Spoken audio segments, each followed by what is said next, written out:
मोदी सरकार ने आज बजट पेश किया है। हमारे साथ बातचीत करने के लिए केंद्रीय मंत्री बीएल वर्मा जी हैं। सर, जो बसपा की सुप्रीमो है मायावती जी, उनका कहना है राजनीतिक स्वार्थ का बजट है ये। क्योंकि माननीय प्रधानमंत्री मोदी के नेतृत्व में वित्त मंत्री जी ने इतना सुंदर बजट दिया है, इतना खुशियों भरा बजट दिया है, जो पूरे देश का बजट है, सभी वर्गों का बजट है, चाहे गरीब हो, चाहे मध्यम वर्ग हो, चाहे उच्च वर्ग हो। और मुझे लगता है कि देश को आगे ले जाने वाला बजट है। ऐसे समावेशी बजट की जब कुछ कमी कुछ रह नहीं जाती है, तब फिर इसी प्रकार से हमारे विपक्ष के लोग बोलते हैं, उन्हें बोलना भी चाहिए। लेकिन माननीय प्रधानमंत्री मोदी जी इस देश को आगे ले जाने के लिए लगातार कटिबद्ध हैं।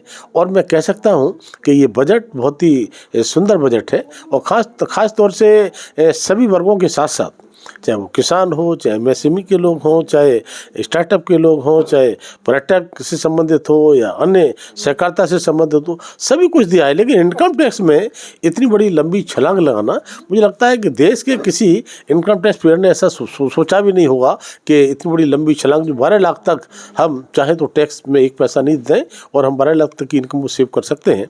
तब मैं कहूँगा ये आदरणीय वित्त मंत्री को बधाई देते हुए कि माननीय प्रधानमंत्री मोदी जी ने सभी वर्गों के लिए खुशियों का बजट दिया है।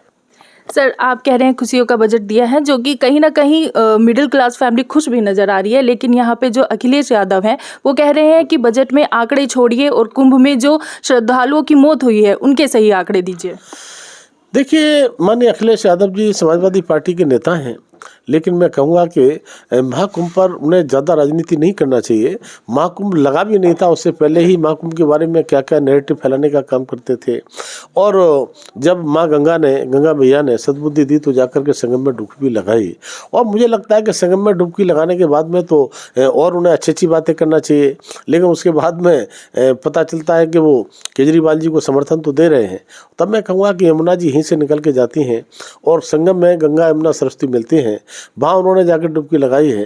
तो वहाँ डुबकी लगाने का आनंद क्या आया, और केजरीवाल जी के साथ में एक डुबकी यहाँ भी लगा लें तो उनको पता चल जाएगा कि महाकुंभ है और महाकुंभ की व्यवस्थाएं इतनी सुंदर और अच्छी रही हैं जो दुनिया तारीफ करती है।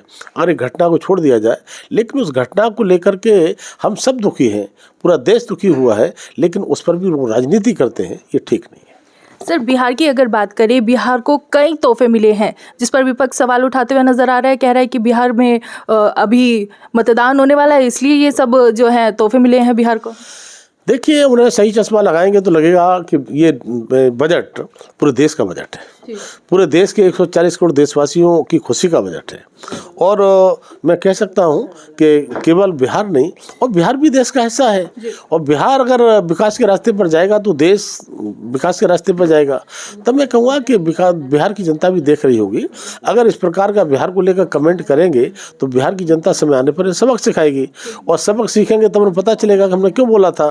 तब मैं कहूँगा कि ये देश का बजट है, 140 करोड़ लोगों का बजट है, ये देश के लिए समावेशी बजट है, इस देश की अर्थव्यवस्था को आगे ले जाने वाला बजट है।